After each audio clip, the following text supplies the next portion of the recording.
হত্যা মামলা তদন্ত পরিচালনা 9/11/24। ভিকটিম হলো মেহেদী হাসান পান্ত। ওনাকে গুলি করে হত্যা করে এই মামলায় বিজ্ঞ আদালতে হাসানুল হক ইনু, রাশেদ খান মেনন ও জুনায়েদ আহমেদ পলক, এই হাসিনার স্বৈরাচারী হাসিনার 3জন প্রেতাত্মাকে নিয়ে আসা হয় সুনারেশ দেখানোর জন্য।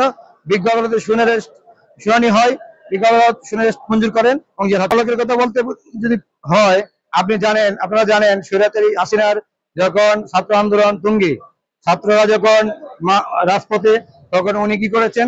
নেটওয়ার্ক বন্ধ করে দিয়েছেন। তার জন্য হাজার হাজার মানুষ ক্ষতিগ্রস্ত হয়েছে, পঙ্গু হয়েছে, হত্যা হয়েছে, শহীদ হয়েছে। বিজ্ঞ আদালতে জানেন এটা। আর আপনারা জানেন ওর বয়স অল্প, একজন অল্প বয়সে মন্ত্রিত্ব পাওয়ার কারণে সে অপরাধ যে করেছে সেটা এখন অনুতপ্ত, এই কারণে কান্নাকাটি করে। এটা অভিনয় হবে।